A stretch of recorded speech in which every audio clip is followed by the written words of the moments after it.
Hey guys, Pastor Ben here with another review and reflection. Today I want to talk about this book, The Classic Treasury of Bulfinch's Mythology. Just finished reading this with my girls the other day and wanted to give a quick video review. So this is obviously a children's book. It's about 50 or 60 pages long, illustrated by Giles Greenfield and retold by Stephen Zorn. So for those of you who are maybe in the classical education world, you'll be very familiar with the name of Thomas Bulfinch. He was a American. Actually, his father was the architect of the Capitol building in Washington, D.C. But Thomas Bulfinch grew up, was educated at the Boston Latin School, which is a very famous kind of classical school, and went on to have a kind of an ordinary career, I think, in banking. But his heart was never in his day job. What he really loved was mythology, the stories from the ancient world. And he eventually put together a series of books which have kind of been bound together as Bulfinch's Mythology. And they tell stories from the Greco-Roman world, some Egyptian stories, stories from around the world. He has a series of stories from the Middle Ages, you know, the Age of Chivalry, Charlemagne, you know, the Arthurian legends and things like that. And his mythology was very famous and well known for probably about 100 years in America. It's become less commonly known and used in recent decades, but has also experienced a bit of a revival with the revival of classical education that we've seen take place over these last several decades. So Bulfinch has been a great source for many people to learn these stories of the ancient world. So let me first talk a little bit about what Bulfinch's Mythology does, and then talk about this children's version, the Classic Treasury of Bulfinch's Mythology. So part of what Bulfinch was doing was he was writing in the Victorian era. He was writing as a Christian, and he was writing at a time when a lot of the classical stories were still in the original languages. They had not been translated into English. So if you wanted to read the stories of the Greeks or the Romans, you had to learn Greek or Latin in order to be able to do that. What that meant was kind of two things. Number one, there was a class division in terms of who had access to these stories. You had to be university educated and therefore somewhat more wealthy and well off in order to have access to these things.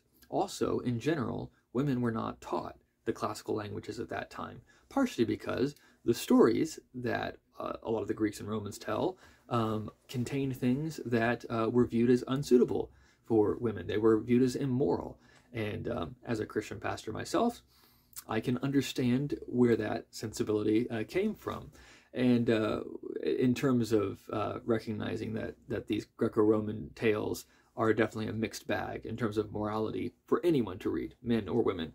So what Bulfinch was trying to do was to take a lot of those stories that were contained in the classical languages and to bring them into not only the language of English, but to retell them for English speakers so that you didn't have to be an expert in the languages to read these stories, so that men and women, boys and girls, would know these things. And he did that for a couple of reasons. Number one, he believed that these stories are great stories that are worth retelling, that they're interesting, that they're engaging, that they tell us something about ourselves and about our world. Secondly, he also recognized that if you want to interact with a lot of the literature that has come since the classical period, you need to know these stories. If you're reading poets, they will constantly be containing allusions and references to characters from Greco-Roman mythology. And if you don't know those characters, those aren't going to make a whole lot of sense to you. And so he wanted to give, modern readers in his day, the 1800s, enough familiarity with these stories and these characters that they could appreciate references to them and allusions to them and would have a good understanding of the stories themselves. So a lot of what he's drawing from would be, classical sources of these stories, like Ovid and his Metamorphosis, for example, and just giving short versions of them. He was also writing as a Victorian in the Victorian era, so he does tend to clean them up a little bit. He'll take out some of the more obviously objectionable sexual things, for example. A lot of modern commentators like to rag on Bulfinch for that. For me, that's one of the advantages, because I share his sensibilities more than theirs. I think it's important that we have both versions available, so we know what the original was, we know what the story was. We don't want to pretend that the Greco-Roman world was more Christian or sanctified than it was. It was pagan, and you can see that if you read their stories. But I also recognize that when you're teaching these stories in school, I don't necessarily want my 6-year-old or even my 6th grader to be reading the original version of these stories. So it's helpful to have something that's kind of in between. I think Bulfinch does that. Okay, that's what Bulfinch is doing. So what is this book? Well, this book, like I said, is illustrated by Giles Greenfield. It's retold by Stephen Zorn, and it's their attempt to take some of the classic stories that Bulfinch told in his mythology and to present them for younger readers. So you can see on the back the list of stories that are retold in this volume. The Trojan War, Ulysses, King Midas, Orpheus and Eurydice, Medusa, Pegasus and the Chimera, Hercules, Daedalus and Icarus, Cupid and Psyche, Bacchus and Philemon, and Atalanta. So you've got a good range of stories. Like I said, this whole book is about 50 or 60 pages, not very long at all. A couple things to note. First off, some of you who are familiar with the classics will recognize they're following the Roman names for a lot of these Greek stories, which messes some people up. They hate that. I prefer the Greek names as well, but Bulfinch used the Latin names, the Roman names, which is why this Treasury does that. And part of why Bulfinch did that is because a lot of the poets of the 19th century and 18th century that are making these allusions will tend to use the Latin name. So again, part of his goal is he wants people to be able to understand and appreciate the stories that have come down, or the literature that has come down from these stories, as well as the originals. So he would rather it be understandable in a sense than original. So I can at least be sympathetic with that line of reasoning. So what this does, just flipping to the first story here, this is the story of the Trojan War. And you have a couple of illustrations here, some nice color illustrations. The whole story, as you can tell, is recounted in about 3 pages of text. So they're very short, they're very accessible. They are, oh sorry, this one's actually a little bit longer. So it does go beyond, so 4.5 pages of text to tell the story of the Trojan War. Well, that tells you, he's summarizing a lot. But it does give the broad outlines of the story. I do like the illustrations. I think they're very well illustrated. Here's from Odysseus, or Ulysses as he's called in this version, and the Cyclops. So some of these pictures can be a little scary if you've got kids that are really sensitive. I read it to my 4-year-old and almost 6-year-old, and they were okay with it. But you got to know your kids and know what's going to give them nightmares.